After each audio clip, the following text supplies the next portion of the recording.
Good morning friends, Mishra sir mining class YouTube channel में आपका स्वागत है। आज की वीडियो में, आज की क्लास में आप स्क्रीन पर देख रहे हैं FCUB 2024 का मेमोरी बेस्ड क्वेश्चंस, जिसमें आपको क्वेश्चन नंबर 5 दिखाई दे रही है।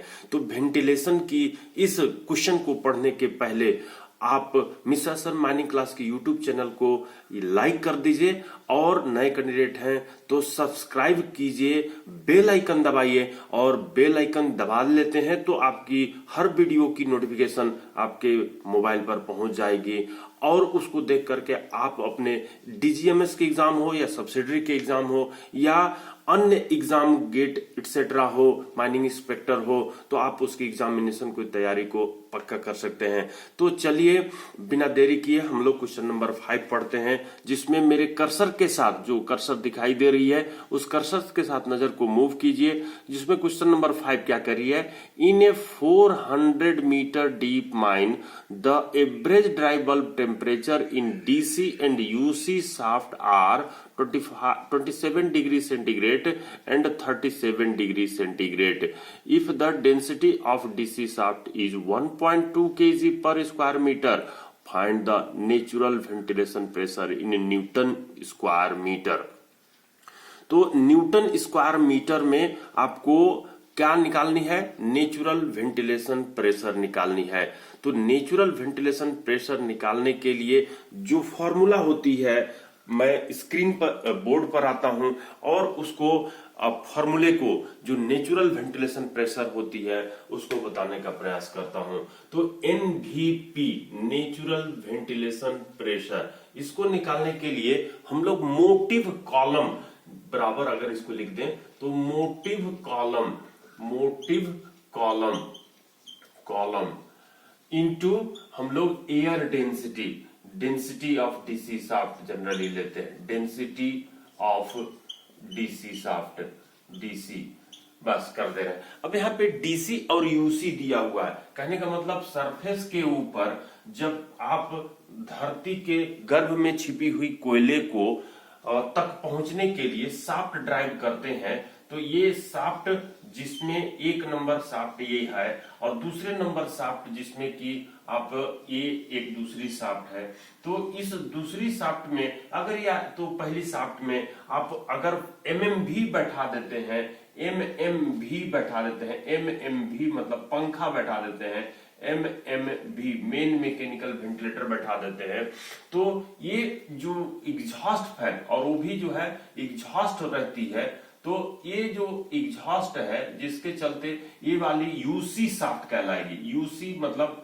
अपकास्ट शाफ्ट कहलाएगी, UC शाफ्ट कहलाएगी। और ये वाली जो शाफ्ट है यहां से हवा घुसेगी, इसलिए इसके downcast shaft DC shaft बोला करेंगे। अब यहाँ पर आप जो पैसेज होती है उनको आप अंडरग्राउंड के कोयले में गैलरी ड्राइव करते हुए इनको आप ज्वाइन कर देते हैं और इधर से आप गैलरी चलाना प्रारंभ करते हैं, जो कि गैलरी और पिलर का जाल बनाते हुए डेवलपमेंट कर लेते हैं या अन्य मेथड से आप निकालते हैं। लेकिन शॉर्ट सर्किट से बचने के लिए, यानी हवा यहां से घुसे और यहीं से निकल जाए, उससे बचने के लिए यहाँ पर माइन में पूरी हवा जाता रहे, उससे बचने के लिए यहाँ पर आप क्या लगाते हैं? पीट बॉटम सेपरेशन डोर लगाते हैं। तो ये जो हवा है DC शाफ्ट जो घुस रही है उसका टेम्परेचर दिया हुआ है। क्या दिया हुआ है? DC शाफ्ट का टेम्परेचर स्वाभाविक है कि कम दिया रहेगा, तो ये जो है आपको दिया हुआ है 27 डिग्री सेंटीग्रेड। और UC शाफ्ट जो खान में हवा दौड़ते हुए पूरे फेस तक पहुंच करके फिर निकलती है, तो उसका टेम्परेचर दिया हुआ है 37 डिग्री सेंटीग्रेड। और साथ ही दिया हुआ है ये जो हवा घुस रही है इसकी डेंसिटी दी हुई है, कितनी दी हुई है? 1.2 kg पर स्क्वायर मीटर, ये डेंसिटी दी हुई है जो हवा घुस रही है। अब यहाँ पर जो हवा घुस रही है, मोटिव कॉलम, ये जो वर्ड है नया वर्ड लगती है, लेकिन इसका मतलब क्या होता है? ये जो शाफ्ट दिखाई दे रही है या घर में जो आप पिलर ढाल करके दीवार खड़ा करते हैं, पहले पिलर तैयार करते हैं और उसको जो है आप कॉलम भी बोलते हैं। तो ये जो हवा का कॉलम बनती है उसी को आप मोटिव कॉलम के नाम से जानते हैं। वो जो हवा का शाफ्ट में कॉलम बनती है, अगर हवा को आप थोड़ी देर के लिए रोक देते हैं, जाम कर देते हैं, तो वो मान के चलिए बर्फ जैसा, पानी जैसा बन जाती है अगर बाय द वे, तो वो जो कॉलम तैयार होगी हवा का, वही कहलाती है मोटिव कॉलम। अब यहां पर मोटिव कॉलम निकालने के लिए ये टेम्परेचर का डिफरेंस, शब्दों में अगर देखें तो टेम्परेचर डिफरेंस, इसको निकालने के लिए टेम्परेचर डिफरेंस, अब किसके किसके बीच का टेम्परेचर डिफरेंस, तो यूसी और डीसी शाफ्ट का टेम्परेचर डिफरेंस डिवाइडेड बाय, जो कि आपको यहाँ पर टेम्परेचर का डिफरेंस चाहे केल्विन में लें या डिग्री सेंटीग्रेड में लें, तो वो डिफरेंस जो है वो दोनों का वही आएगी। लेकिन यहाँ पर जो टेम्परेचर डिफरेंस आप लेते हैं वो आपको केल्विन में ही लेनी होगी। केल्विन में लेने का मतलब temperature of UC in kelvin. अब ये जो केल्विन है, जो टेम्परेचर की यूनिट है, उसमें लेनी है, और साथ में इनकी इसकी जो डेप्थ है, शाफ्ट की जो डेप्थ है, उससे मल्टीप्लाई करना है, उससे जो है मल्टीप्लाई। ये शब्दों में आप जब याद रखिएगा तो बड़ा आसानी से आप समझ सकते हैं। तो इसको जो है आप एक ब्रैकेट में कर दीजिए, दूसरे ब्रैकेट में आप फिर एक डेंसिटी ऑफ डीसी, डेंसिटी का आप मल्टीप्लाई करेंगे, तो ये डेंसिटी लिख दिए। तो अब इस फॉर्मूले को न्यूमेरिकल रूप में, गणितीय रूप में अगर लिखना चाहे तो टेम्परेचर डिफरेंस, भाई बड़ा वाला टेम्परेचर कौन सा है, तो 37 डिग्री सेंटीग्रेड है। तो हम यहाँ पर ये जो दिख रही है यूसी, जिसको हम लोग कह सकते हैं टीयू, टेम्परेचर ऑफ आपका शाफ्ट, तो ऐसे भी लिख सकते हैं आप टीयू माइनस, अब ये जो लिख रहे हैं ये आपका टीडी हो जाएगा, डाउन का शाफ्ट का टेम्परेचर टीडी हो जाएगा, तो टीडी ये टेम्परेचर डिफरेंस न्यूमेरिकल रूप में लिख रहे हैं। और temperature of UC in kelvin, अब आपको चाहिए केल्विन में, तो केल्विन को डिग्री सेंटीग्रेड में प्रश्न में दिया हुआ है और उसको आपको केल्विन में बदलनी है।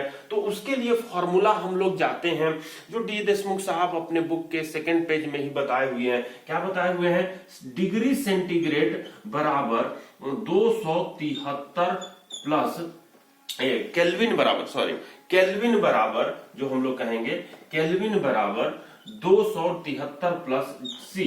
ये जो फॉर्मूला है, इसी फॉर्मूले को हम लोग लिखते हैं, लेकिन यहां जब लिखेंगे तो क्या लिखेंगे, 273 प्लस सी, कौन सी, तो ध्यान रखिएगा यहां टेम्परेचर ऑफ यूसी, आपका स्टार्ट गर्म वाला जो शाफ्ट है उसका लिखते हैं। तो गर्म वाला जो शाफ्ट जिसको हम लोग यूसी कह रहे हैं, तो ये टीयू, यहां पर आपको टीयू करनी होगी, बड़ा वाला करना होगा, और इनटू में डेप्थ को अगर डी कह दें तो ये डेप्थ डी हो जाएगी, और साथ में यहां पर इसकी वैल्यू जब निकाल लेते हैं तो ये डेंसिटी से आप मल्टीप्लाई करते हैं, डेंसिटी से।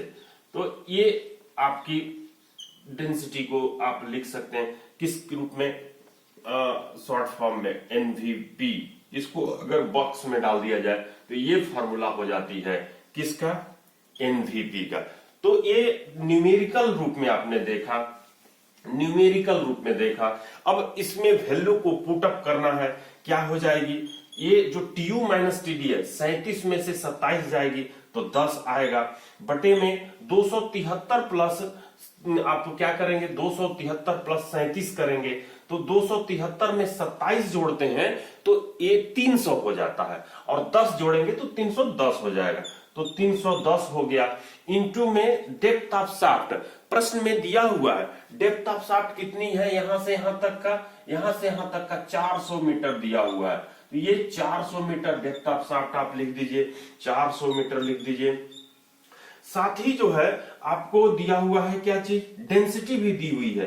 डेंसिटी कितना दिया हुआ है, 1.2 केजी पर मीटर स्क्वायर दिया हुआ है, तो डेंसिटी 1.2 केजी आप लिख दिए। यूनिट के साथ भी लिख सकते हैं, गलती होने की संभावना नहीं होगी। यहां पर नेचुरल वेंटिलेशन प्रेशर, अब मैं अगर यूनिट के साथ लिखूंगा तो आपको क्लियर हो जाएगा कि इसकी यूनिट क्या होगी। वैसे प्रेशर की यूनिट क्या होता है, मिलीमीटर ऑफ वाटर गॉज होता है। क्यों मैं यूनिट पर विशेष जोर दे रहा हूं, क्योंकि प्रश्न में आपने देखा होगा किस में निकालने के लिए कह रहा है? न्यूटन स्क्वायर मीटर में निकालने के लिए कह रहा है। ओवरमैन के कैंडिडेट या माइनिंग सरदार के कैंडिडेट या फर्स्ट क्लास के कैंडिडेट जब यूनिट ध्यान रख करके, या गेट के कैंडिडेट या अन्य एग्जामिनेशन के यूनिट ध्यान रख करके अगर आप बनाते हैं तो आपको मिस्टेक होने की संभावना नहीं है। तो यहां पर आपको 0 से 0 ये कट जा रही है और आप इसको भाग देना चाहें तो ये 12 चौक 48 हो जाता है। 12 चौक 48 कहने का मतलब कि 480 हो जाएगी और डिवाइडेड बाय जो है 31 होगा। तो सिंपल सा है, इसको डिवाइड करनी है। तो 31 एकम कितनी होगी? 31 होगी। 31 में से आप 48 को घटाते हैं तो कितना होता है? 17। 17 यानी कि 170। 170 को आप 31 से फिर से भाग देंगे तो ये कितनी बार जाएगी? बटन सिस्टम से इसको छिपा दीजिए। 3 5 15 होता है, 3 6 18 हो जाता है। तो 5 से अगर भाग देते हैं तो 5 1 5 5 3 15।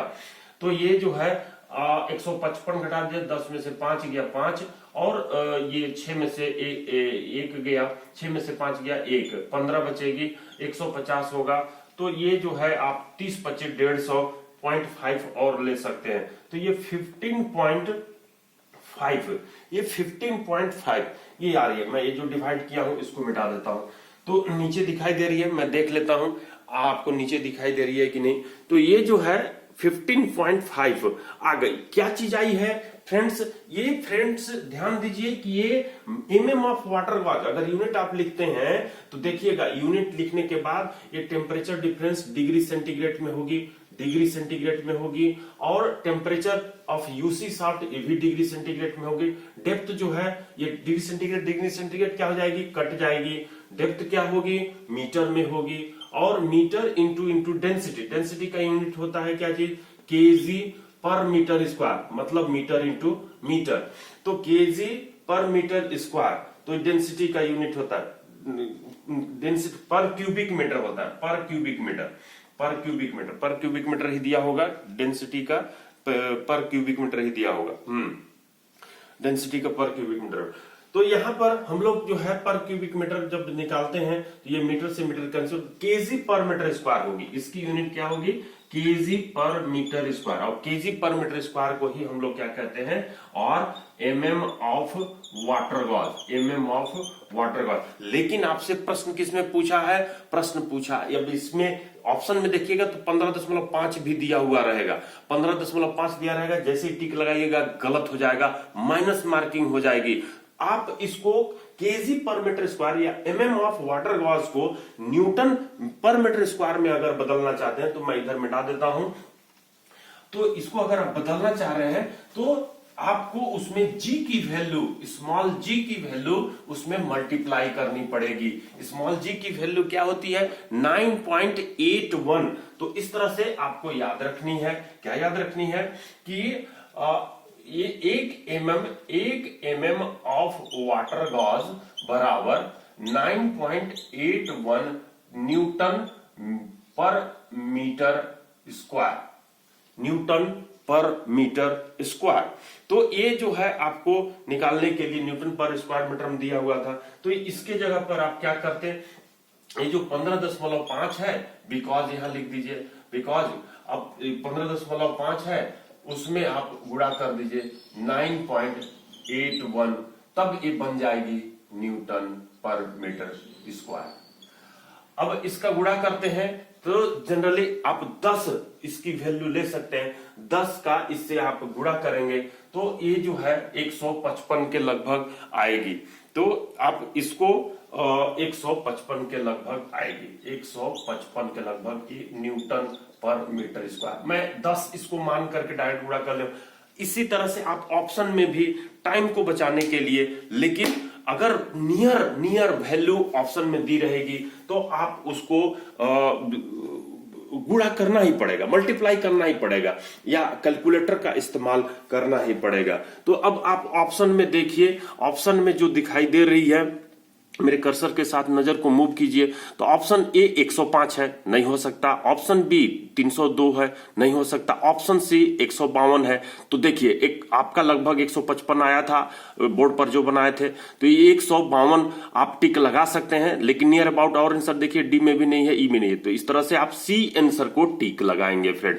तो जहां तक है कि मोटिव कॉलम आपको समझ में आ गई होगी। अगर कोई डाउट होती है, कोई कंफ्यूजन होती है, तो आप फिर से कमेंट्स बॉक्स में लिखिए, मैं फिर से समझाने का प्रयास करूंगा। अब आते हैं क्वेश्चन नंबर कौन सा पर 6 पर। तो मेरे कर्सर के साथ नजर को मूव कीजिए, क्या दिखाई दे रही है? Purpose of emergency response and evacuation plan. मतलब कि जो हमारे माइंस में या कहीं पर भी आप किसी रोड में चल रहे हैं, किसी इंडस्ट्री में काम कर रहे हैं, माइंस में काम कर रहे हैं, तो एक प्लान तैयार करके रखा जाता है वहां के ऑनर एजेंट मैनेजर द्वारा, जो उस प्लान में, प्लान कहने का मतलब कि ड्राइंग नहीं, प्लान कहने का मतलब उसमें सीक्वेंस बाय सीक्वेंस 1 2 3 4 के क्रम में क्या लिखी रहती है? सावधानियां लिखी रहती है, क्या करना है क्या नहीं करना है इमरजेंसी के समय। इमरजेंसी के कहने का मतलब आग लग गया, एक्सप्लोजन हो गया, इनंडेशन हो गया, बाढ़ आ गया, या मेजर रूफ फॉल हो गया, या बड़ी कोई और घटना हो गई, तो उस स्थिति में किसको क्या करना है इस प्लान में लिखी गई रहती है। और उस किसको क्या करना है, खास करके की पर्सन वो होते हैं जो जिनकी रिस्पॉन्सिबिलिटी उस इंडस्ट्री में इंपॉर्टेंट होती है, जो बहुत ही इंपॉर्टेंट प्लेस पर अपॉइंटेड होते हैं, तो उनकी ड्यूटी उसमें लिखी रहती है और उसी को इमरजेंसी प्लान के नाम से जानते हैं, इमरजेंसी प्लान के नाम से जानते हैं। तो इसके तहत रेगुलेशन, हमारे कोल माइंस रेगुलेशन 252 2017 का 252 नंबर में प्रावधान दिया गया है कि कैसे इसको तैयार करेंगे, कौन तैयार करेगा, क्या क्या इसमें शामिल किया जाएगा, उसी के तहत ये प्रश्न पूछी जा रही है। तो मैं ये शेयर करता हूं जो कि प्रश्न पूछी गई है। इमरजेंसी प्लान का मतलब आप समझ गए होंगे, तो ये मैं और थोड़ा सा करेक्ट कर देता हूं। तो ये देखिए यहां लिखी हुई है, purpose of emergency plan response and evacuation plan is first aid treatment, medical treatment. मतलब कि जो इमरजेंसी हो गई है उसमें लोगों का फर्स्ट एड ट्रीटमेंट देने के लिए या मेडिकल ट्रीटमेंट की उसमें व्यवस्था रहेगी कि नहीं, उसका उद्देश्य रहेगा कि नहीं रहेगा। तो आप डिसाइड कीजिए, स्वाभाविक वैध इमरजेंसी हो जाएगी तो उसमें फर्स्ट एड ट्रीटमेंट की व्यवस्था कैसे की जाएगी, कहां पर रहेगी, उसको मेडिकल ट्रीटमेंट कैसे दिया जाएगा, रहेगा ही रहेगा। बी नंबर देखिए, transportation and evacuation of injured person. जो इमरजेंसी के चलते चोट लगे हुए व्यक्ति होंगे उनको हॉस्पिटल तक कैसे, खतरे वाले क्षेत्र से कैसे बाहर निकाला जाएगा, कैसे उनको हॉस्पिटल तक पहुंचाया जाएगा, तो उसकी भी व्यवस्था रहेगी। स्वाभाविक है, जनरल कॉमन सेंस की बात है।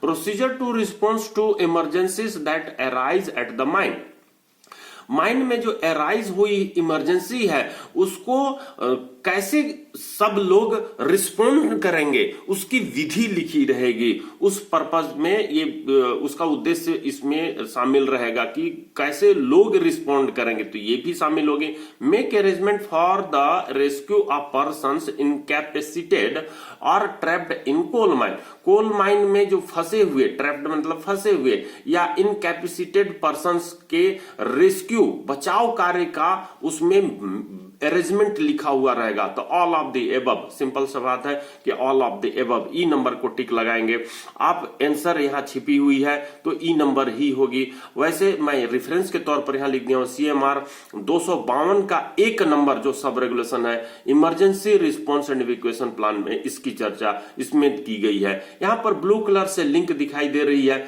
मैं जैसे ही इसको दबाऊंगा तो एक वीडियो 252 नंबर के रेगुलेशन का वीडियो इसमें आपको चालू हो जाएगी, जिसमें आपको मैं इसमें समझाया हूं। तो मैं थोड़ी देर के लिए 10 सेकंड के लिए चालू करता हूं, जिसमें आप ये बोल के भी निकाल सकते हैं, emergency response and evacuation plan on Mishra sir mining class. जैसे ही आप बोलिएगा तो आपको वो रेगुलेशन दिखाई देने लगेगी।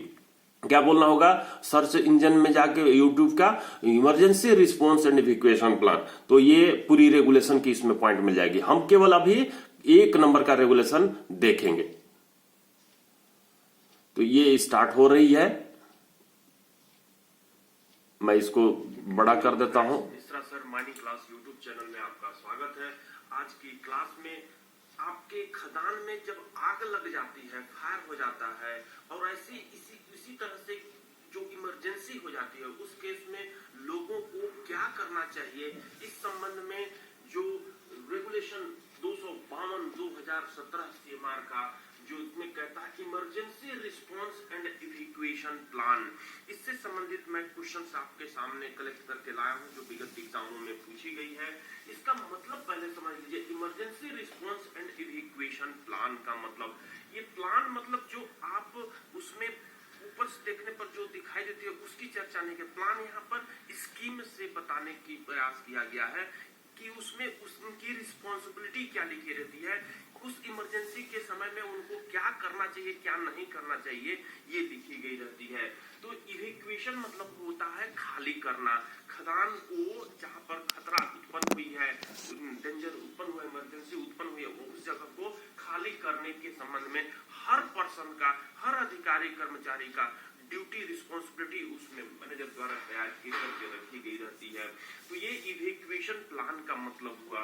साथ ही जो है इमरजेंसी रिस्पांस, उसमें इस ऐसी स्थिति, आग जैसा स्थिति, एक्सप्लोजन जैसा स्थिति के उत्पन्न होने पर कैसे उनको रिस्पांस करना है, कैसे उनको जो है रिएक्ट करके अपने आप को सुरक्षित करते हुए बाहर एस्केप करना है, उस संबंध में इस प्लान के अंतर्गत बताइए इमरजेंसी रिस्पांस एंड इवैक्यूएशन। चलिए मैं इस पर क्वेश्चन जो है आपके सामने पेश करता हूं जो विगत कई एग्जामों में पूछी गई है। मिश्रा सर माइनिंग क्लास की यूट्यूब चैनल को आप लाइक कर लीजिए, सब्सक्राइब कर लीजिए और सब्सक्राइब करते हुए अपने फ्रेंड्स के पास भी शेयर कीजिए ताकि WCL जैसे एग्जाम जो कल होने वाली है उससे संबंधित जो क्वेश्चंस आने वाली है और वो अटेंड करके अपने आप को पास कर सकें। DGMS के exam first class, second class या अन्य ओवरमैन माइनिंग सरदार के एग्जाम में क्लियर हो करके अपने एग्जाम को पास कर सके, सर्टिफिकेट गेन कर सके। तो आपके सामने स्क्रीन में शेयर किया हूँ जिसकी क्वेश्चंस आपको दिखाई दे रही होगी। चलिए मैं उस क्वेश्चंस को पढ़ता हूँ, मीनिंग को समझिए और आंसर देने का प्रयास कीजिए।